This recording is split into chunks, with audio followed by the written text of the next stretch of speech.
We are delighted to welcome Victoria Bautista. Hi, Victoria. Hey, Victoria Veronique, thank you. Victoria is a lawyer who works as a legislative analyst in Washington, D.C. She also happens to be a poet. She has competed in spoken word competitions at regional and national levels and has performed her work at two TEDx conferences. Victoria, it's great to have you with us tonight. It's so great to be here. Thank you so much for featuring me with all of this wonderful art. I'm really excited to be here and excited to present this. This is an ocean poem. I know that you're tired of hearing poetry about oceans. So many are taken by the waves, dragged asunder by the vicious current, helpless people overcome. But can we talk about the real things living down in the deep blue sea? Because it is not the cutesy propaganda that Finding Nemo has led you to believe. There are millions of night terrors setting up shop down below. Exhibit A, the mouth brooder, a type of cichlid. The female mouth brooder carries eggs in her mouth, while the male mouth brooder has genitals that look suspiciously like eggs. When a female mouth brooder catches sight of a seemingly free-floating and vulnerable egg, she will immediately swim up to it to swallow it. It is at this point that the male mouth brooder will fertilize the eggs. Gross. Exhibit B. The frilled shark has three pointed teeth and probably a bad attitude. The gulper eel averages 6 feet long with a jaw that swings open to catch its prey. The goblin shark can detach its entire mouth from its body in order to catch a meal. I wish that I had pictures so that you could understand the gravity of existing creatures that can eat things that they have no business eating, like hydrogen sulfide and volcanic ash. Exhibit C. Did you know that the ocean deep has sulfuric vents and volcanoes? That's right. The ocean floor has actively exploding volcanoes that spew hot lava and boiling sulfur into the water. It doesn't sound fun. Exhibit D.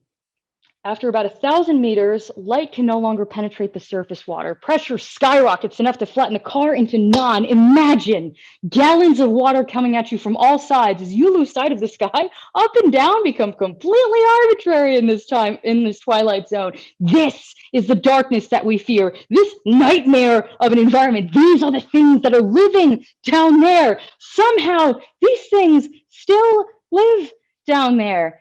Even at its darkest depths, life will persist. When the female mouth brooder's eggs hatch, she will die, but there are some sacrifices that we are always willing to make. Ocean mouths prove that these weird head holes that we have can be pretty darn powerful if we put them to the right uses. There are flatfish that survive atop of sulfuric vents gliding up and over underwater volcanoes. There are shrimp that have adapted to consume the deadly gases and survive the boiling hot temperatures that would otherwise cook them. Giant tube worms utilize chemosynthesis in order to get all the nutrients that they would need from sunlight, but can't get at these depths in the vast and wild darkness. Deep sea creatures have learned how to make their own light. Bioluminescence is the result of repurposed deadly bacteria that creates a kaleidoscope colored scene. It is the most important method of communication on Earth. Millions of twinkling lives refusing to simply quiet for the dark. I know that you're tired and scared, overwhelmed. The water is up to our necks and it is getting very hard to breathe in here, but you are not the type to crumble helplessly. We were built to adapt. We've got survival weaved into our bones. You will not be overtaken. You will not be overcome because you were built to swim. Thank you. I love that ending.